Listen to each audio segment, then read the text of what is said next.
Hello and welcome to Every Horror Movie on Netflix, the show where we watch, review, and discuss every horror movie on Netflix. I'm Steven. I'm here as always with my faithful co-hosts Patrick. Hey. And Chris.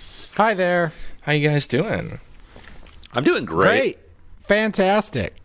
What could be better? What could be better? We had a lot of fun on Thursday night, April Fools, with our live stream. How do you guys think it went? Dude, I'm still basking in the afterglow of that. It was so much more fun than I even anticipated. I think we were all kind of like, maybe we'll get online and it'll be awkward and we'll get back off in like 10 minutes. But a lot of you tuned in. You were super goddamn engaged. There were like 300 comments in the Facebook chat. Mm-hmm. Me and Chris jumped on Instagram afterwards. We live streamed for 3 hours. It was crazy. God bless Something you. only two narcissists would do that. What was it like over on Instagram? I mean, I popped in for a little bit, trolled a little, popped in and out, but it was good. You know, it was more fun for me because it was easier for me to follow the chat on Instagram than on Facebook. At least the way I had things set up on my end. So I don't know. It was nice. We got a good group of fans. Pleasure to get to know everybody and answer their questions and stuff. Yeah, I think we should do it again sometime. I think we definitely should. Yeah, people were asking for that, so I think we'll have to respond to that request one way or another. Well, so we're here today to discuss the 2013 sequel, Scary Movie 5, but before we get into it... Was it made in 2013? I would never have guessed watching this movie that was made in 2013. Yeah, it definitely doesn't announce its age right at the very beginning. I would not have picked the year, the month, to the date watching this movie. Well, before we get into it, I'm sure we have a lot to say about that one. Have you guys been up to anything horror-related the past couple of weeks? Tangentially, I guess. Chris and I both watched King Kong vs. Godzilla, directed by... Godzilla vs. Kong. It's King Kong vs. Godzilla in my goddamn book. Hashtag Team Kong all the way over here. You're on Team Kong. You piece Already of shit. fighting. Oh my God. People who are on Team Kong are dead to me. I just can't... I don't understand. But... yeah, it was a movie that does build your sympathy for Kong. No, but it's directed by Amon alum Adam Wingard, director of Death Note, and of course the much better horror movie You're Next. But I had a great goddamn time with this movie. Chris, we were talking a little before the show, and I'm sensing you didn't enjoy it quite as much. I don't know. I mean, here's the thing. I'm pretty naive to Godzilla. I really enjoyed Godzilla 2014. I enjoyed Godzilla King of the Monsters, which a lot of people didn't like. This movie, when they're fighting, it's good. Oh, yeah. When they're fighting, it's good. But my biggest complaint with this movie is I did not recognize the world that this movie took place in. What do you mean? It really leans into kind of like fantasy, Marvel-esque, like people are flying around in spaceships and there's teleportation and like all kinds of stuff. What the fuck? It's a lot less grounded than the other two movies in the series, and Godzilla King of the Monsters was not that grounded. Let me ask you this. I am going to watch this movie. I don't care too much about spoilers. We talked a little bit before the cast, but my problem with these big monster movies is always that they focus too much on scientists doing science shit. Characters that like barely have arcs to make us connect to them. Is there a lot of that in this movie? It will not be a problem in this movie. Oh, well, I don't know. I think they still, to some degree, make more attempt than you might expect to build up characters that you care about. Some of them carry over from previous movies in this new Monsterverse, but for the most part, the most energy is put into Kong and Godzilla being characters who do have personality, who you do care about. Kong more so than Godzilla, and that's not just my hashtag Team Kong bias coming out, but the focus is very much on the big dumb lizard punching the big dumb monkey. Okay, great. I disagree, and I would like to see a breakdown of the runtime of the movie, because Kong and Godzilla fight on a few fleeting occasions, and when they fight, it's great. But there's a lot of that stuff you're talking about, Steven, only they're not scientists doing like science as we know it. It's just like, I don't know. It's weird. That's interesting, Chris. I mean, that's a take, because generally, like, the one criticism I've seen leveled at the movie in general is that it doesn't put a lot of effort into developing the human characters, which I found to be true. And I thought it doesn't. What's that? They're on screen for a long period. They're on screen more than Godzilla and Kong. They're not doing anything interesting. I don't know. It gave me more than my money's worth and my entertainment value as far as just big dumb fight scenes. The first time, I forget who punches who first, but the first time one of them punched the other, I just laughed out loud. I was like, yes. Yeah, that's all fantastic. No complaints with that. And maybe I was just in the wrong mood to receive the rest of the stuff, but I don't know. I will say mixed reviews. I'm not going to say I hated it. The Godzilla and Kong fighting, a good time was had by all. The winner in the book is unquestionable in my mind. Like, there's no argument to be made about who wins.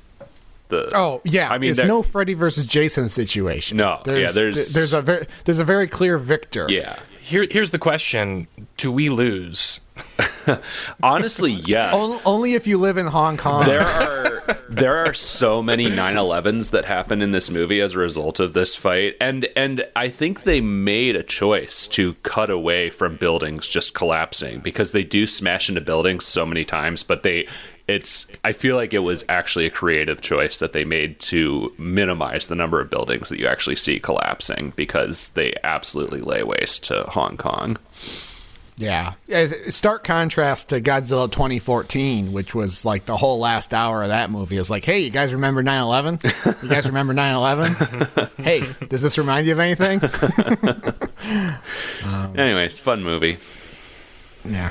Yeah, well, I've been pretty derelict in my horror fandom lately. I don't have anything to share, really. Anything else, guys? Oh, I read The Ballad of Black Tom by Victor LaValle at Steven's recommendation. I also read the extraordinarily racist H.P. Lovecraft story that it's based on as a prereq reading material for it. As I said, it's based on the horror at Red Hook. I think it's generally known as like the most racist of H.P. Lovecraft's many racist stories, right? I would say probably, yeah. Yeah. And just a few years ago, actually, Victor LaValle, who is a black author, rewrote the story from largely from the point of view of a black character. And yeah, it was very enjoyable. Just an interesting sort of literary exercise to recontextualize this whole thing, especially because, at least based on how Victor LaValle dedicates the book, he writes it with at least some admiration for Lovecraft. Like, he seems to enjoy Lovecraft while also obviously recognizing the story's racism and wanting to recontextualize that.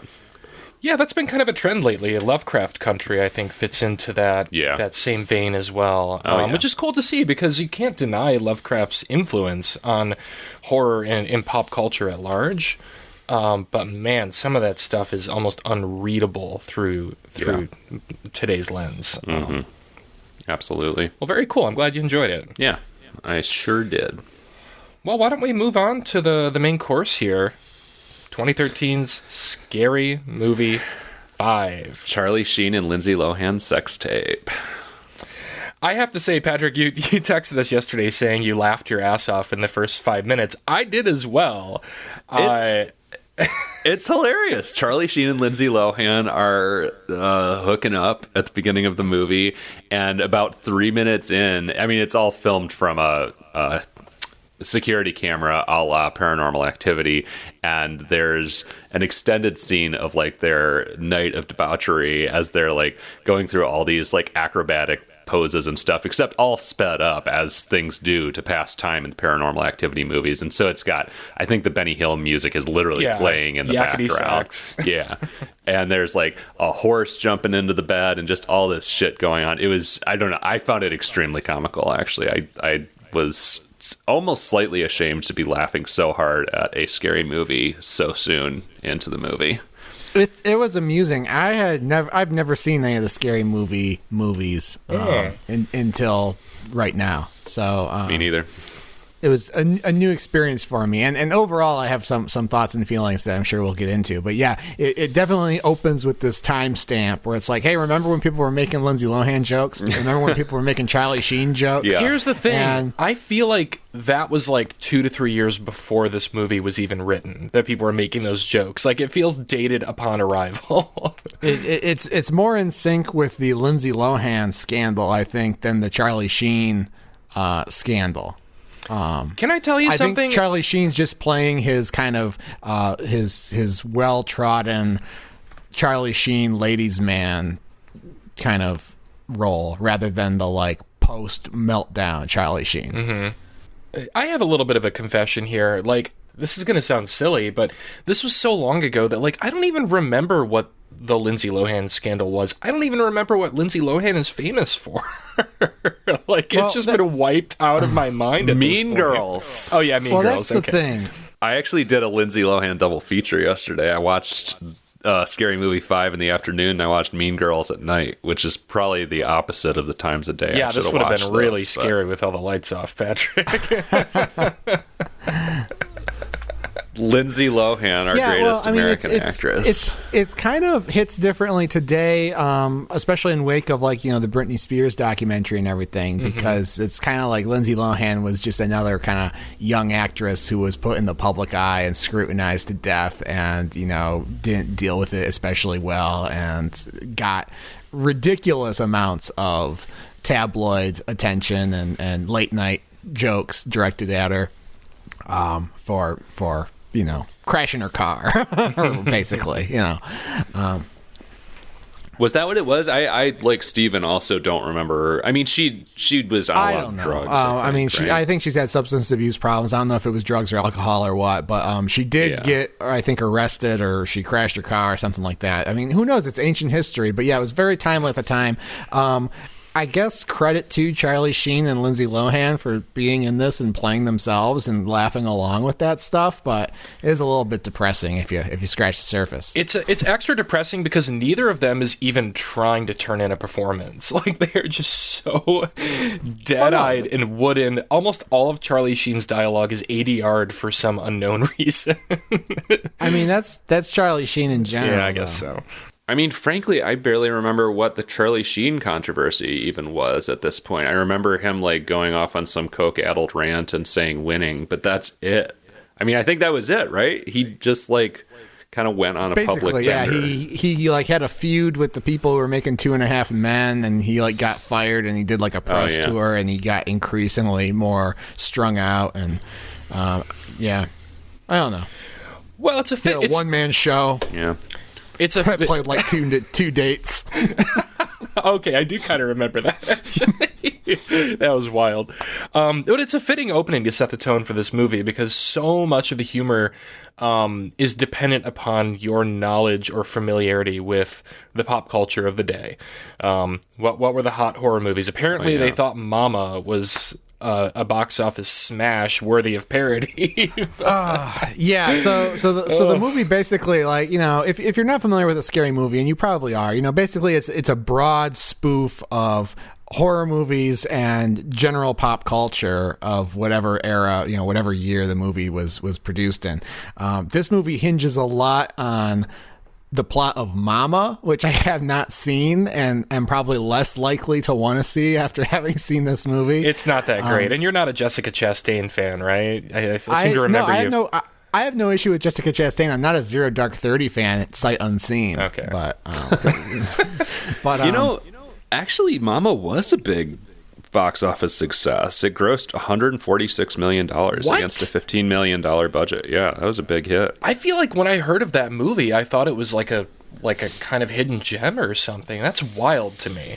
Yeah. It's been a while since I watched it. I remember liking it. It didn't blow my mind or anything, but it was solid. It's typical of what Andy Muschietti would do with the first It movie. It's very sentimental, almost in a Guillermo del Toro way that usually rubs me wrong. Mm-hmm. But it's got some cool effects in it, and, spooky mood. These kids kept saying "mama" in this movie, and I was like, "Mama, I feel like that was a movie. I think that I'm missing something here." But no, that totally kind of missed that. But it basically hinges on Mama, Paranormal Activity, or one of the Paranormal Activities, and surprisingly, it leans a lot on Black Swan. Yes, which I was not expecting. That Planet of the Apes. And Rise of Planet of the Apes and the Evil Dead remake, which came out a week before this in theaters. Oh, wow. Which is so weird to me. Huh, Yeah. That's wild. Yeah, I mean, because they were just like goofing on elements of the trailer from that movie then.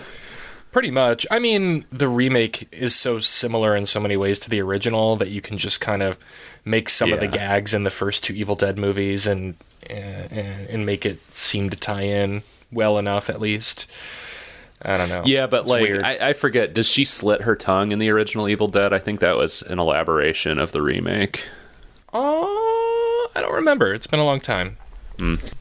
Yeah, so watching this movie kind of gave me the same sensation I get reading this book that I have, Best Editorial Cartoons of the Year 1999 edition.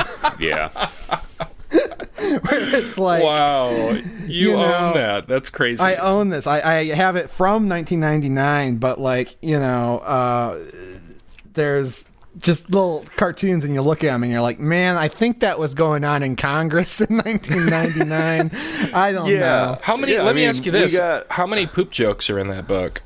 How many? How many jokes are there about babies being set on fire? Well, here's the thing about this scary movie. I was shocked at the frequency of jokes. This movie probably averages 30 to 50 jokes a minute. Oh yeah, I mean it's almost up to like 30 Rock speeds.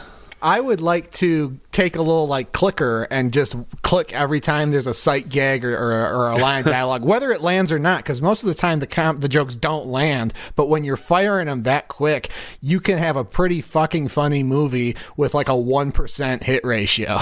Yeah, it's kind of like the old, room full of monkeys with typewriters. Like one of them will type a Shakespeare play. So it works. I mean, I had a smile on my face throughout this movie, whether I was laughing or not, just because something amusing was always happening, literally second after second. Oh, see, for me, this movie wore out its welcome within 5 minutes, probably. Like, pretty much the second that opening scene dragged on a little bit too long, and it never recovered. I found it exhausting because, yeah, you're right. It's joke after joke after joke. Almost none of them are even remotely funny to me. I knew to expect a lot of just kind of casual racism and misogyny and homophobia in this movie. Not as bad as I expected, actually. It was more racist than I expected it to be. But then again, it's a vastly different conscience now, even just, 8 or 9 years later. Yeah, I mean, even the bit in the opening 5 minutes that got me, the yakety sex, one might say, bit clever in the Charlie and Lindsay sex scene, gets repeated. That specific gag gets repeated so many times because they're just playing out the Paranormal Activity thing of the camera speeding up and silly things happening as people move around the room sped up. That there has to be at least 5, maybe bordering on 10 repetitions of that gag. Oh yeah, the human stop motion thing. It happens every 10 minutes in this movie. It's kind of the opposite of Zack Snyder in a way. I wish he would do that every once in a while. I thought it was. I don't know. I thought that stuff was funny enough. I don't know. It's like, what are you expecting? Something I thought was really refreshing was that most of the jokes are actually written, or they're set up, or it's this is a movie that's trying to entertain. And I haven't watched a comedy movie like this in a long time. And I feel like most of the comedy movies that come out these days are look, we cast some comedians and they're going to riff on each other.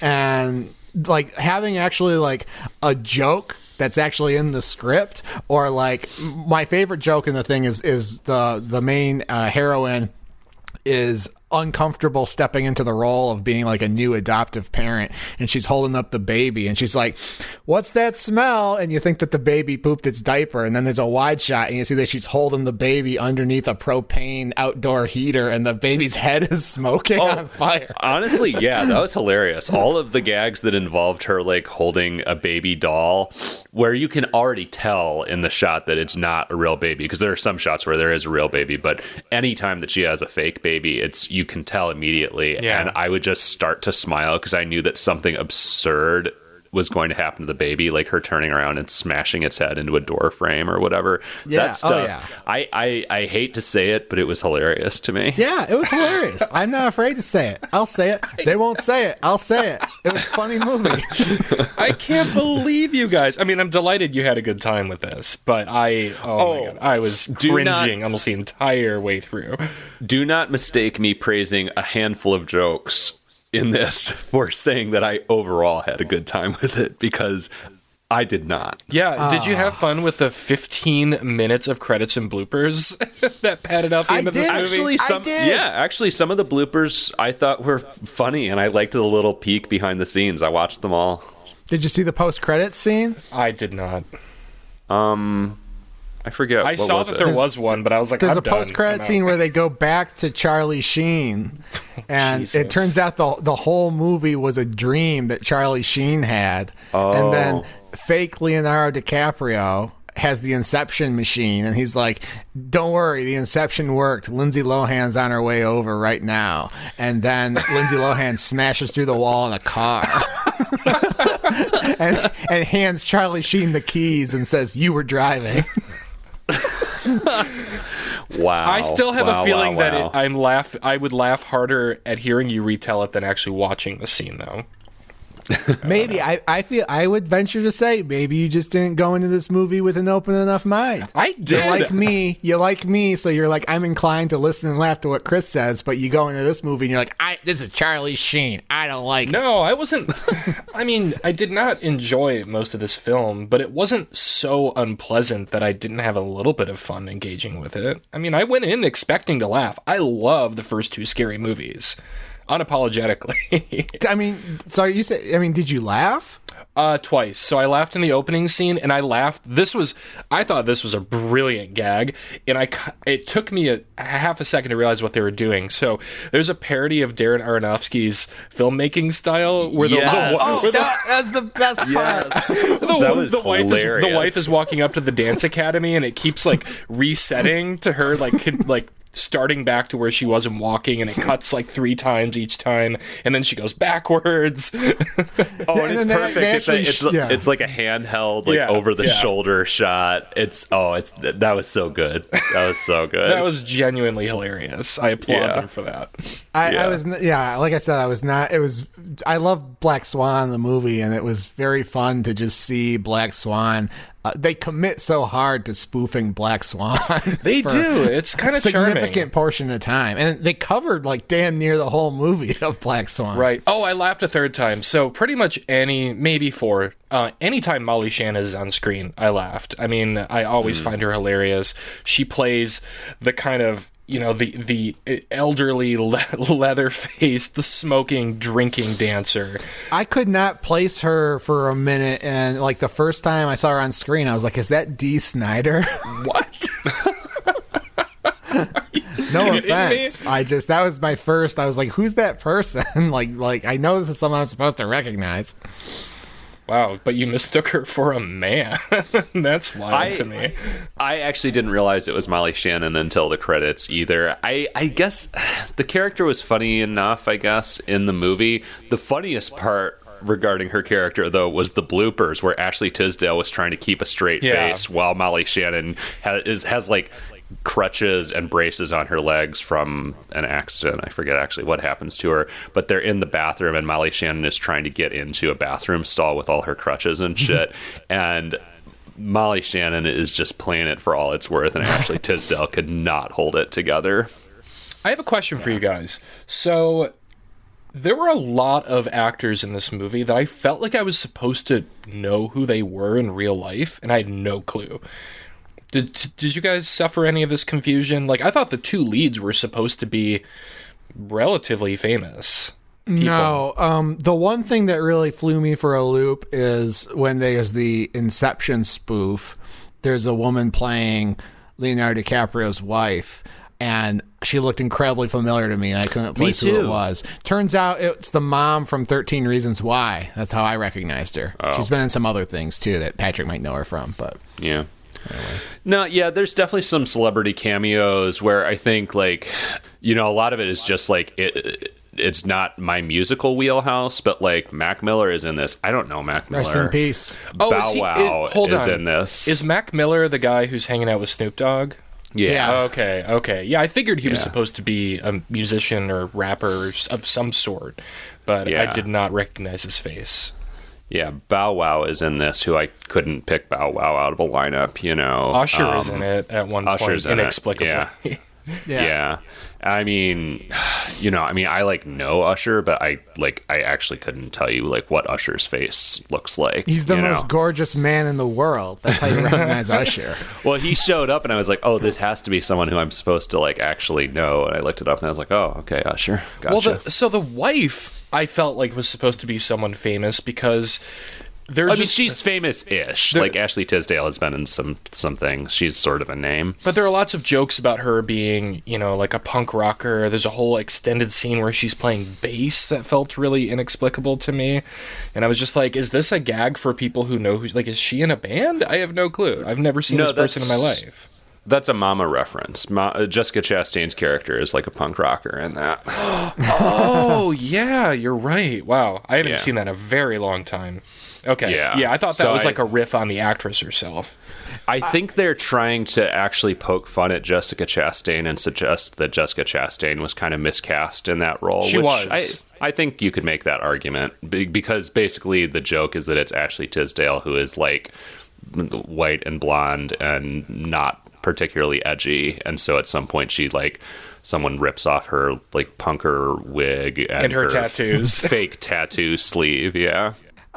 Something I thought was interesting is how this movie uses celebrity impersonators with no fucks given. Like, you know, we have Leonardo DiCaprio show up, and for a minute, and I think it might be Leonardo DiCaprio. For a minute, it passes as Leonardo DiCaprio. Does. Yeah, he consistently passed quite well as Leonardo DiCaprio for me. I was like, not. Damn, he's like a Tim and Eric version of DiCaprio. It's just like very uncanny. I loved it. And then like about a quarter of the way into the movie, I was like, is this Morgan Freeman doing the voiceover? Me too. And then it's a Morgan Freeman impersonator doing the voiceover, and a really damn good one. That kind of blew my mind.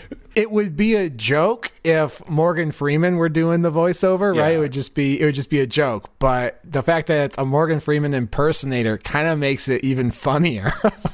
And yet, like, there are also recognizable characters who show up who look nothing like they do in the movies. Like, there's a fairly extended riff involving 50 Shades of Grey and Christian Grey, and the guy who plays Christian Grey looks nothing like Christian Grey in the 50 Shades of Grey movies, and nothing like, honestly, what you would even expect Christian Grey to look like. That was very strange casting to me. Yeah. Did that really ruffle your feathers as a big 50 Shades of Grey fan, Patrick? It did. I am an unabashed fan of those movies. They're terrible, but I was just kidding. Holy shit! I love those movies. Oh no, I actually love the 50 Shades of Grey franchise. I've never seen the third one, sadly, but I saw the first two in the theaters, and they were hilarious. They were a riot. I've never seen them, but I like the tropes. I like its place in pop culture, and yeah, we get a little 5-minute sequence or whatever where they go into 50 Shades of Grey land. There were some good gags in that scene. I like when he hands her like the champagne. I think it's a champagne glass, and the camera pulls back, and there's like little like nipple clamps basically that would like pinch your nipples if you bring the glass close enough to drink. Yeah, they're clacking that at funny. her like Dr. Octopus. Yeah. Or like he offers her a chair and the dildo just pops out of the bottom of the chair or the seat of the chair. That was funny. I recognize those as jokes. I didn't laugh, but again, I'm glad you guys had a good time. Okay, let's talk about some heinous shit. Namely, the Mexican housekeeper character. Oh my god. Dear God. I don't even understand what the joke is with her sometimes. She's like... The joke is that she's Mexican. It's just all racist humor. Like, just an endless parade of racist jokes with that character. It's not even like we get one racist gag about the Mexican housekeeper. It's just like that character exists to be a never-ending, like, machine for racist humor. It's hard to say. Gross. It all becomes racist humor because they contextualize her with her race, and really she has no other character really to speak of, and then they pin like every crass joke that they want to put in the movie on her. So everything from fat jokes to toilet jokes to she flies off of a toilet. And so it's like, you know, none of like the scatological humor, the fat stuff, like none of that would be racist except for the fact that it's all been placed on this character who exists and is defined by race and nothing else. Would you say so? You know what I'm saying? I propose that I think you're right. You're totally right. But I proposed at the end of the last episode when I chose this film that we go into this expecting a movie where no target is off limits, you know, kind of an equal opportunity offender, which I think, from what I remember, the first two Scary movies were.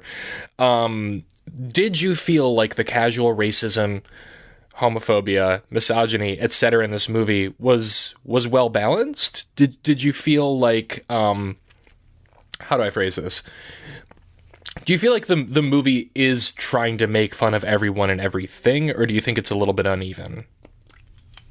I mean, I didn't see any jokes at the expense of any other race, you know? Oh, there's blackface jokes in this. There's the jokes about the There's jokes about how you can't do blackface. There's jokes about how you can't do blackface. There's jokes about the husband is like he like can't talk about the apes that he's studying without sounding racist. The black ballet dancer does always like pole dance or like hip hop dance whenever she dances. That's true. So I guess there's some racist humor against black folks. I don't know. I don't really know what the question is here. I don't know that equal opportunity justifies anything. I mean, it's a matter of taste, but for me, it's a lot easier to stomach that kind of humor if it's being directed at everyone and everything in the movie and not just singling certain types out. I guess I felt it was disproportionate. Okay, cool. That's a valid answer. I did as well. Yeah. I just wanted to hear your guys' read on it. Yeah, I thought that character, the housekeeper character, was uniquely caricatured. I agree. And it's like I didn't get the sense that I get watching something like South Park, where there's a lot of targets for the humor, and they include, you know, a lot of punching up at like institutions and stuff too. Like it was kind of just like the only thing that comes out that is mocked to that degree is this woman and her ethnicity and her body type. Mm-hmm. Which sadly is far from the first time that a character like this has appeared in a comedy. Oh, yeah. It's just even in 2013, it's just such a worn out trope. It's very lazy. Yeah. Like she's first referred to, what's the sort of introductory joke? There's something about, someone says something about like a hairy creature or something. I think maybe they're talking about the apes in the research lab or something. And someone like mistakes them for talking about the housekeeper, LOL, because she's hairy. Oh, God, I missed that, I don't thankfully. know. I just felt bad for the actress who had to, you know, suffer all sorts of jokes about how gross she is. But Hey, she got paid. She auditioned for this role. I guess she signed up for it, and also, you know, we signed up for it when we decided to watch Scary Movie 5. We knew we weren't going to be watching the most socially responsible film Exactly, in the Netflix library. So. I mean, she signed up for it, yeah, but that also doesn't make it any better. I was thinking about that too, you know, just the history of these kind of racist roles and how, especially at a certain point for an actor of color, there were only these roles to play, and, you know, certainly it's gotten better with time, but I don't know. I was just thinking about that a lot, like what was going through that person's head, that actress's head, as she was playing this role, and, you know, I don't know, just how you, I guess, compartmentalize yourself and do the job that you want to do, and I guess hope that you have a better role the next time. Or you know what, maybe she didn't care. I don't know. It was just maybe she's like, it's a movie, it's a comedy movie. I'll say this though, it was interesting to think about. It is, and that's a really great point, Patrick, that like, yeah, she signed up for it, but like how many other roles were available for her at that time, you know? Right. I will say this, she didn't seem to be having any fun. That's my takeaway. Yeah, you don't see her in the bloopers, do you? That's true. No. Oh, poor girl. Yeah, that was just sad. I didn't like it. I'm just looking at. I mean, I made like kind of a rough list of things that I did and didn't like. Pretty much anything with the feral girl was really upsetting to me. Like all the gags with her were really gross. Like the one where she like sticks a popsicle stick up her ass and then sniffs it. Just unnecessary. Yeah, upsetting. I mean, I hope you guys will agree with me here, but the worst thing about that for me is I do not want to think about a young girl jamming something up her ass. Like, I don't care if the joke is that, like, the stick smells like shit. That made me deeply uncomfortable. Yeah. You could not get away with that today in 2021. Yeah, I would like to think not. I don't know. You could. Like, yeah, whenever you're involving young kids in this kind of humor, it's always a little bit, you're raising an eyebrow, and I can only hope that they have good parents, not stage parents, who are on set, making sure the kids were comfortable with everything and explaining everything to them in an age-appropriate way. That's the fiction I choose to live in. I'm trying to think of other pieces of this that were vaguely offensive to me. I think, I mean, there's a lot, but I mean, like the really heinous shit. So, I mean, the whole, like Mexican standoff between Mac Miller and Snoop Dogg, I felt was pretty. What? I like that. You thought that was What are you funny? talking about? You thought that was offensive? I mean, it's. You think it's racist to portray Snoop Dogg as a gangster? I don't think it's necessarily racist. It's more like it just. I don't know. I don't like the joke that like all rappers are just like thugs who carry around 1 billion guns. I don't know. That rubbed me the wrong way a little bit. Maybe I'm just too sensitive. I'm not going with you there. Okay. I think that was fine. Okay. And I don't even know if that was the joke. I mean, they're not even really established as rappers. It's just that they're not even playing themselves. Well, they just happen to be rappers in the movie. But they're only. I mean, they're only in the movie because they're recognizable, right? Sure.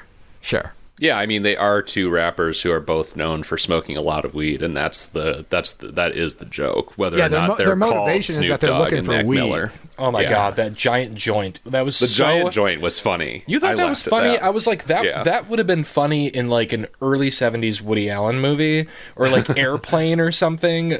In Cheech 2013, yeah, that was ridiculous. Steven, what are some comedies that you really enjoy? That's a great question.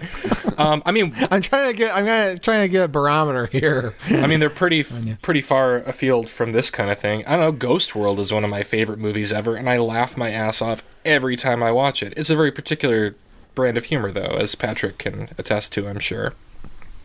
Yeah, I almost wouldn't even call Ghost World a comedy. I love that movie, though. I mean, obviously Scary Movie is not like the height of comedy, but again, there were lots of things in this that I not only chuckled at but laughed heartily at, Same. Same. And there's also heinous shit in it. It was a real mixed bag. It was a real roller coaster. Another great example. Not that I'm on trial and have to defend myself, but I love Todd Solondz. Like that brand of like dark, fucked up humor. Like Happiness is a deeply uncomfortable and offensive movie, and yet when I get on its level, I laugh pretty much start to finish. Never heard of it. Never heard of the director. Okay, well, check it out. Very, very dark humor. Todd Solondz. Yeah, I don't know what else there's to say about this movie. I feel like we might be tapped out already. There's a few other scenes that I liked, which I guess we can talk about in the spoiler room because there's nothing to spoil, so I might as well Yeah, save something. That's fine. I need to pee, so we can talk about everything else in the spoiler room. Yeah, I mean, there's not gonna be any spoilers down there, y'all. But we'll put the spoiler room break in just for structural reasons. I just want to say one of the reasons I chose this movie is because I just wondered what it would be like for us to sit down and talk about this kind of movie, this like very loosely structured parody on the show. And it's you found out. I found out. It's been a lot. Fucked around and found out. It's been a lot of fun. So who do we want to start with? Patrick, would you view it, cue it, or screw it? Screw it. I mean, like I said, obviously I did derive some unexpected and great enjoyment from parts of this movie, certain gags, but it's not good. It's not good. I couldn't recommend anybody see it. Mm-hmm. That's all I have to say, really. I'm going to go exploding fart my way into the bathroom now. All right, Chris, how would you rate this flick? I'm going to give it a cue it. Certainly not high cinema, but I think I was on its level enough, and I thought it was funny enough. Like I said, the rate of the jokes is so fast and furious that if you don't like what's on the screen, or if you think someone's being treated unfairly on the screen, wait 30 seconds. It's going to be over, and there's going to be a whole new setup, a whole new skit, and it's fine. It's like very low attention commitment to watch this movie. I liked seeing jokes in a movie. I like seeing things set up. I appreciate the craft. Like there's things like, it's so much of the movie is shot through like the Paranormal Activity cameras, and they have a running time ticker on the screen, but there's several times where like the counter is just moving like a minute or two every second, even though we're watching the things in real time. And it's like, that was a decision somebody made that makes the whole thing just even more absurd. So yeah, great. It exceeded my expectations. I had more fun with this movie than I expected. Obviously, you're not missing anything in your life if you don't see it. I'd be very curious to watch the first couple scary movies, which I hear are much better, that involve the Wayans brothers, who I like, and see what those are like. So maybe someday. Steven. I'm going to give it a screw it. I don't think that's going to surprise anyone. I did chuckle a few times, as I mentioned, but, mostly I felt like the craft, like the direction was actually really solid, but I was kind of baffled by a lot of the films they chose to parody. Like, what the fuck is Rise of Planet of the Apes doing in this? Mama, again, was still baffling to me, and the movie really leans into the mama of it all. But I did appreciate the stabs at Black Swan. I love that movie, so it was kind of fun to see it parodied and to see Aronofsky's filmmaking style parodied. But I don't know, it's been a long time since I've seen the first two Scary movies, but one thing I can say for certain is that I enjoyed I appreciated the choices of the films they parodied a lot more, both contemporary and classic horror. I think there's a joke about the Changeling in one of them, which is a super deep cut that I definitely did not get at the time. It was murder. but in the cast was also better. The Wayans brothers are really the ones who at least appear, because there's like 7 of them and I can't keep them straight. But the ones who appear in those first 2 movies are like really funny when they're on their game. Anna Faris is in both of those, and I think she's one of the funniest people on the planet. I guess what I'm saying is like I felt like the cast in this film was pretty poor as well. So screw it. I'm just saying I'd rather see this movie than see Seth Rogen and McLovin like riding in a car talking about dating, which is like every comedy movie that comes out today. Yeah, disagree. All right, well, let's go down to the spoiler toilet and continue this chat in a few minutes. Spoil it. Time to blast off.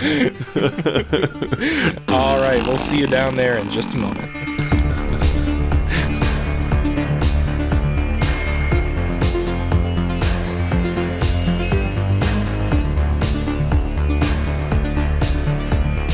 Okay, welcome back. We're down here in the spoilet, as Patrick calls it. Oh my god. So many fart and poop jokes in this movie. What else do you guys want to talk about? I want to talk about my favorite scene. Okay, what's your favorite scene? My favorite scene, completely inexplicable, is, again, we're watching this through like the surveillance cameras, the Paranormal Activity cameras, and for no reason, the pump from the swimming pool I knew you were gonna go there. That was so Chris. emerges from the swimming pool and like stop motion animation walks over to the gate of the pool, opens it up, and like 10 more pool pumps come in and they have a party. And some vacuum cleaners show up. Oh, vacuum cleaners with like female figures. Yeah, and they're all drinking and they're playing beer pong and they're just trashing the pool deck. And I was like, whose idea was it to just have these pool pumps come to life? It was and have a party. Weird. And one of them is sucking a dog's dick off at one point. That happens. Dude, that scene was so bizarre to me because I did not know what those things were. I had to look up what they were. And I just, it struck me as an interesting gag because I feel like you have to just like sort of be in a certain socioeconomic class or have had just certain life experience to get that joke at all. Because like I said, I did not know what those devices were. And I had to look up that they were pool drains or pumps or whatever the hell they are. See, I feel like that was bizarre. I feel like they're kind of I think I got the joke because I think they are kind of a trope in these like housebound found footage movies where like you see the static shot of the pool and there's just the little pool cleaner doing its job down there and they just turn it into a whole gigantic bit. Like I remember there was one of them was it was in 13 cameras, too, I think. They kept going to shots of the pool and, like, the little things just, like, roving around at the bottom.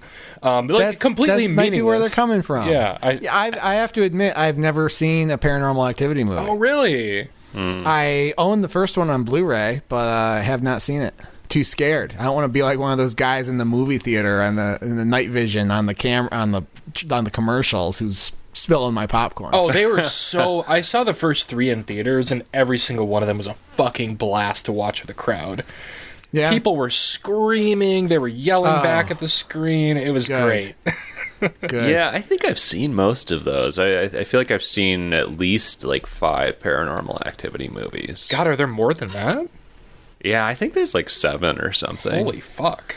There's nothing better than watching the right type of horror movie in a theater where people are animated about the movie. And there's a right way and a wrong way to do it. Like, I want people to be engaged with the film. I don't want to be watching The Conjuring and have a couple of high schoolers, like, making out and giggling next to me. But as long as they're interfacing with what's on the screen, can't get enough. I remember during one of my favorite moments in a theater ever was, I think, during Paranormal Activity 3, somebody just kept shouting, "That bitch is floating!" over and over and over again. Like, at least 5 times. And they were right behind me, and I was, like, laughing along with them. Like, they were scared, but also amused by the special effects. It was a delight. I saw The Prodigy in theaters, which I think I talked about on the show once, with MoviePass, rest in peace. Oh, wow, that's a blast from the past. And there were only a few people in the theater. It was the night it came out, and The Prodigy is about basically a serial killer who's reincarnated into a little boy, and the boy gets creepy. And there's a scene where the creepy kid comes into the mom's room and is like, "Can I sleep with you tonight?" And someone in the back of the theater says, "Oh, hell no. You sleep in the dog cage." Oh, this story is secondhand, but a former friend of ours, Paul, who at least Patrick will remember, maybe Chris, his mom always had fucking wild stories about the 70s and the 80s, and especially with... Didn't you bring Paul up on the live stream the other day, too? I feel like Paul has been coming up on the podcast a lot lately for some reason. Yeah, that's weird. I hope he doesn't listen. But his mom was like such a treat and always had these like long, winding stories, kind of like, that's probably where I get it from. I spent a lot of time with her when I was an adolescent, and she saw Nightmare on Elm Street 3 Dream Warriors, and I don't remember what the scene was, but somebody yelled at the screen. I think Freddy was approaching a female and like trying to... doing something gross with his tongue, and somebody yelled out, "Don't do it! No man is worth it!" Wow. I wasn't even there, and I still think of that every once in a while and chuckle to myself. I miss movie theaters, guys. I think that's what we're trying to say here. Yeah, I mean, one of my favorite YouTube videos, and who knows how authentic this is the the video that supposedly someone smuggled a tape recorder into into Halloween when it was in theaters. Oh, I've seen that. Oh yeah. People are just losing their fucking mind. And there's one guy who's just like smiling, genuinely enjoying himself, and everyone's screaming around him. Oh yeah. Well, you can't see anything. It's just audio recording. Oh, I've seen. Yeah, we're talking about the original Halloween. Yeah, no, I think I've seen a video or like a 16 millimeter something. I've seen they've synced up an audio recording to the video. Oh, okay. Yeah, like Michael Myers sits up and everyone is like, "Oh my god!" Like they're legitimately distraught. And I believe it. In 1978 or whenever that was, I'm sure that movie was scary as fuck. I know. I just what's gonna be. I want the experience. I want to be like that, amazed and scared by movie magic again. And I don't know if it's gonna happen again. We're long past the days of the train pulling into the station, making you run out of the theater. We're long past the days of me losing my mind when Michael Myers sits up. What about? Okay, I can think of. I've had several experiences that are comparable to that. I'm not enough of a nerd to scream when Captain America grabs the hammer like everyone else. Yeah, but I mean, did you see Blair Witch Project in the theater? No, I was like 7 years old. Oh, I saw it at a drive-in. It scared the 10 years flying old. fuck out of me. It was exactly like what you see in those crowd reaction videos. Everyone's screaming the whole time. It was great. The first Paranormal Activity, famously, they marketed that movie with crowd reaction footage, I think only.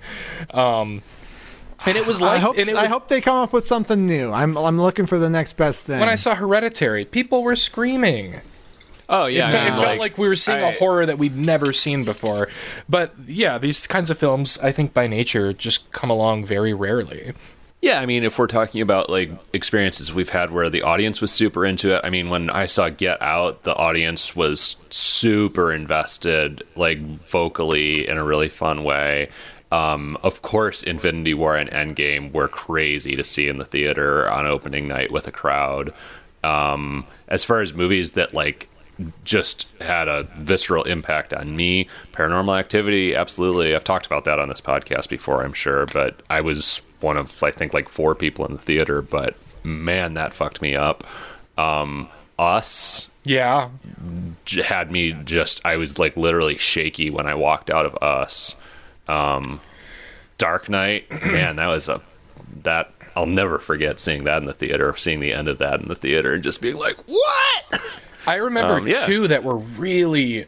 I haven't thought about these movies in forever, and they're kind of similar thematically, but Teeth and Hard Candy were 2 movies I saw in a theater where everyone was losing their goddamn minds. I had to walk out of Hard Candy, and I used to wonder, you see this trope in movies where somebody's really stressed and they splash water on their face, and it's does anyone ever actually do that? I had to do that because I was so flushed and sick feeling during the climactic moment of Hard Candy. Dude, actually, relating back to Scary Movie 5, remember when we were talking about that? I'd rather not.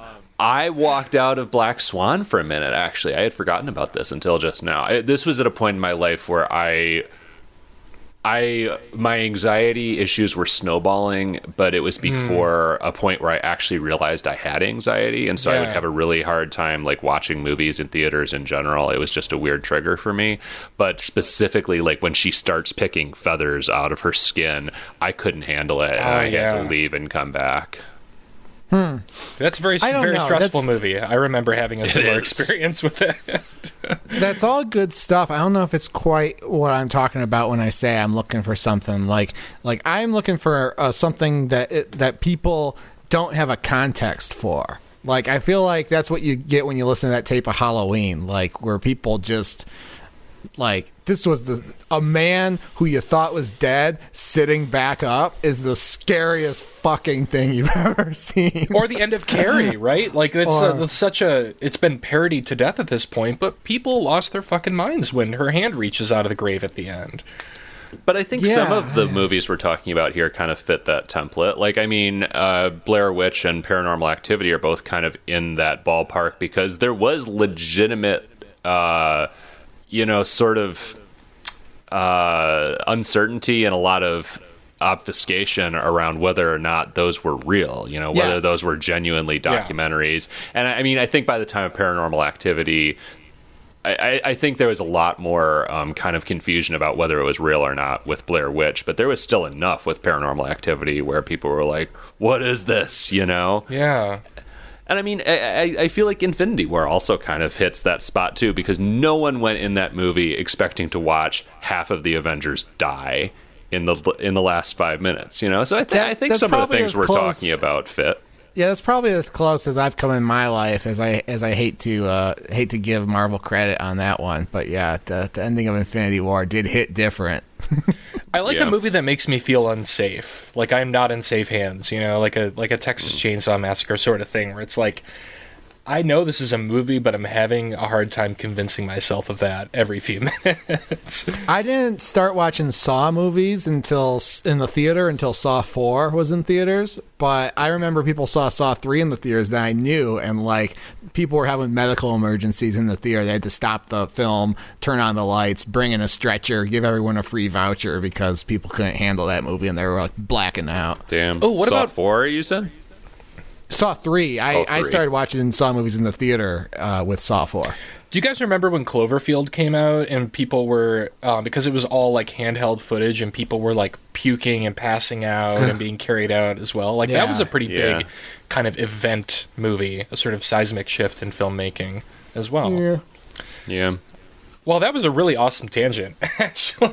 You know what? Maybe the next format novelty will have to do with like VR or something. Yeah, I don't know. Is JC working on that? Probably. Yeah, that was an honest question. I wasn't trolling. I feel like if James Cameron decided to pivot to like, if James Cameron wanted to make the scariest straight horror movie that he could possibly make, it'd be terrifying. I would love, honestly, not a huge James Cameron fan. I would love to see his attempt at that. I think you're right. Yeah. I think he could pull it off. Yeah. Whatever happened to D-Box? You guys remember D-Box 4D? It's still around, man. I don't know who actually pays for it, but it still exists. I don't think I've ever watched a D-Box movie. My plan for the premiere of Pizza Face Killer is I'm going to have Confederates in the screening with Ziploc bags with hot pizza in them, and then like halfway through the movie when the Pizza Face Killer is on the loose, they're going to open the Ziploc bag and the whole theater is going to start smelling like pizza. Oh my god, speaking of comedies that I love. That you chose the word Confederates. That's what a magician calls it when you have people in the audience who are cooperating with you. Gotcha. I'm not talking about like soldiers from Georgia. This is another answer to Chris's question earlier when he was interrogating me about being joyless. A comedy that I love, a comedy that I absolutely love, and Patrick, I know you do too. Waiting for Guffman. Remember the scene where he was talking about he did that production of Backdraft, and they would like light pieces of paper on fire and blow it through the vents, and everyone would just get a little poke on the face, and like the whole theater burned down. Oh my god, that's immersive cinema for you there. I rewatched that fairly recently. What a treasure. Okay, back to Scary Movie 5 though. Here's the one scene that I wanted to mention that I didn't get a chance to in our first segment, but maybe the scene where the movie most hammers us over the head with the specific era that it was made in is the lesbian sex scene between our hero and like a heroine and the ballerina who's like chasing her spot in the ballet. Repeatedly, the Ashley Tisdale keeps like looking down between her legs, and it's just like pop culture figure after pop culture figure from 2013 pops up. Like Tiger Woods shows up between her legs, and then Ted, like the Seth MacFarlane voiced bear from the movie Ted, shows up. And who else? There's like a couple others that are just like, oh my god, the string of references. Well, I did like the Tiger Woods, again, a Tiger Woods impersonator, of course. I did like the Tiger Woods impersonator. Like just he's wearing his red shirt and his hat, and he's like, mind if I play through? Oh God, So though, stupid. there's literally a woman munching on a piece of carpet that pops up Yeah. at one point. Ugh. There's a shot of two pairs of scissors colliding with each other. I actually did laugh at this. Okay, that's 5 laughs. The shot of there's like a model train tunnel, and you hear a train coming, and it just gets rammed with another tunnel. You know what? That was actually at the point I had reached like terminal. I don't know. I had just been kind of ground down by the movie at that point, and when that happened, there was my mental reaction to it was so strange because I simultaneously went, okay, that wasn't what I expected, and I guess it's kind of funny, but I also almost had an out of body experience where I could just see my own stone face because my facial reaction did not change. I did not laugh. I had no outward reaction, and also at the same time I was like, okay, that's kind of funny. Why am I not reacting to this? But it was just, I think at that point the movie had just worn me down. You were And I was gassed. like, just end it. I was gassed like McGregor. Exactly. Yeah, because it's, films are shot at 24 frames a second. This movie is 24 jokes a second. It's exhausting after a while. But I think it was just the bad jokes at that point had worn me down, Yeah. actually. I don't know. That was a strange experience. You just gotta let the bad jokes wash over you like a wave. It's like Well, they were. That's, I think, exactly what was happening. It was just the jokes had no impact on me at that point, even the good ones. yeah, you're gonna get exhausted if you try to lean into every wave. I don't know. Like I said, I was able to filter out the noise and laugh at the signal. And all in all, I would watch Scary Movie 4. I would watch Scary Movie 6 if there is one. There's not. Unfortunately. Well, I would make Scary Movie 6. I think you would do a really good job, actually. There was an Insidious reference that I thought was funny, little subtle. But when Cat Williams shows up to be the psychic of the house, he puts on a gas mask like Lin Shaye does in Insidious. Oh, so I read on the Wikipedia that Insidious was one of the films they parodied, and I don't know. I mean, I have this ongoing thing where I confuse Insidious and Sinister and other films with adjective titles. They spoofed Sinister too, Really? I think, because they had the girl coming out of the cardboard box, right? Oh, yeah, which is yeah. a Sinister thing. Don't remember that. Layers, man. A lot of layers in this movie. Oh, yeah. I'm just looking through my list of editorial cartoons from 1998 to just try to find something that hits like one of these jokes in Scary Movie 4. Like, here we got one. There's Uncle Sam, and he's looking haggard, and he's reading a piece of paper that says 105th Congress budget, and he says, "Yes, I finally got a balanced budget." And then behind him, there's some smoke and some fire, and it says, "Record $16 billion trade deficit." Man, that is some New Yorker level shit. Oh, that just hits.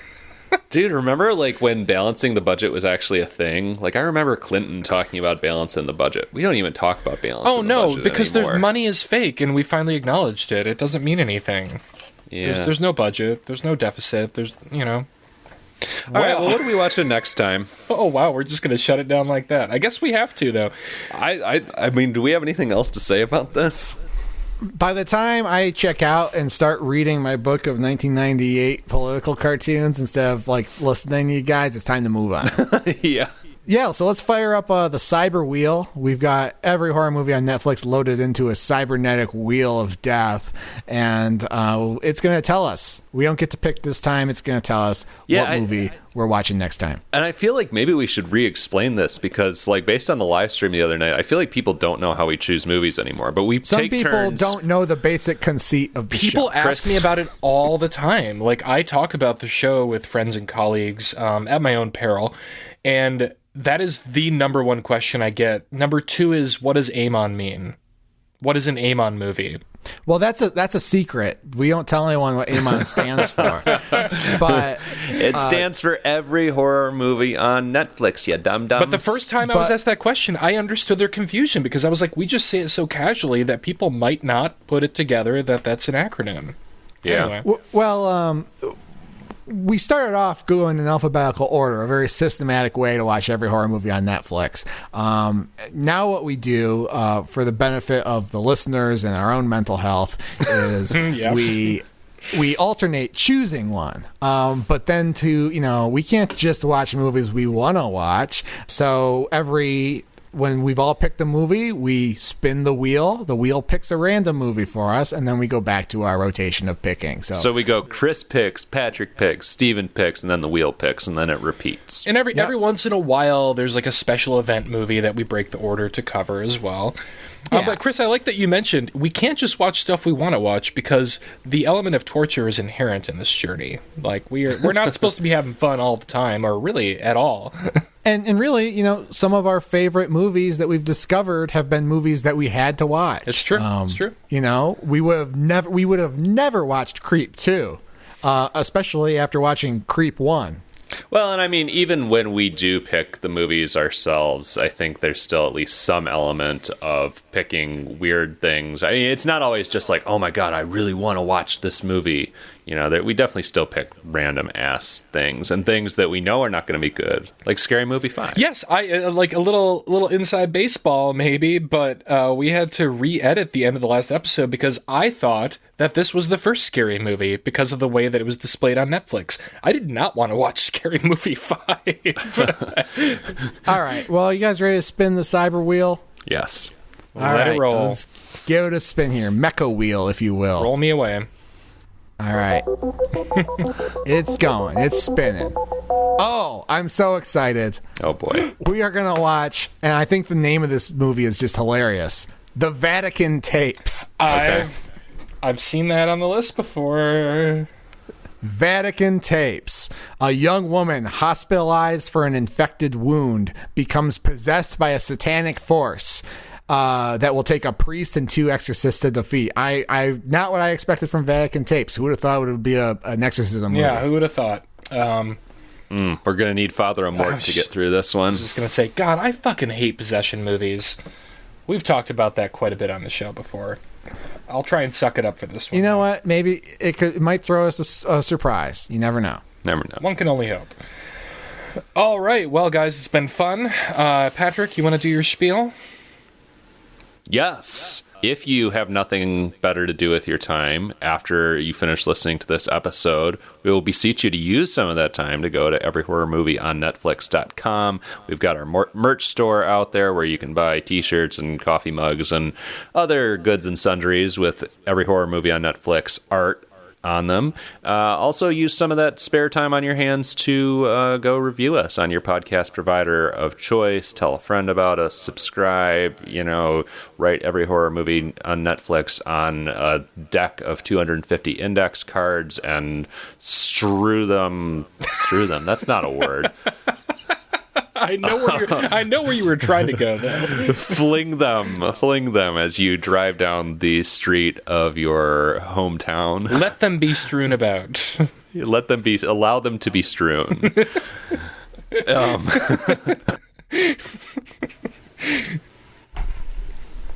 Allow them to be strewn. And once you allow them to be strewn about your city, your state, the nation, the world, go follow us on your social media platform of choice, or maybe multiple social media platforms of choice. We're at AmonCast, which stands for EHMON, Every Horror Movie on Netflix Cast. Dummy. What does CAST stand for?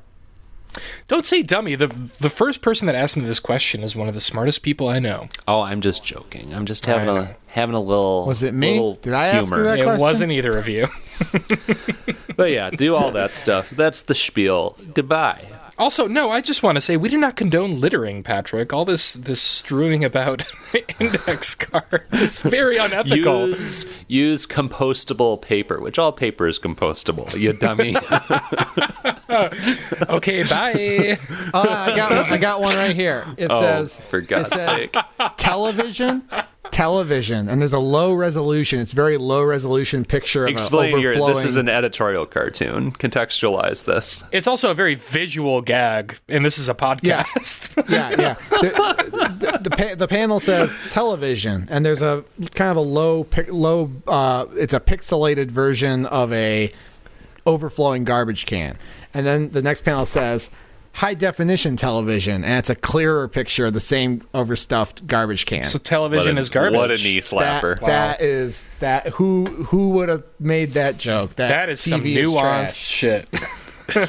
That is a Pulitzer Prize winning piece of art right there. All right, well, thanks for sharing that, Chris. Love you guys. See you in 2 weeks. All right, bye everybody. Amon out.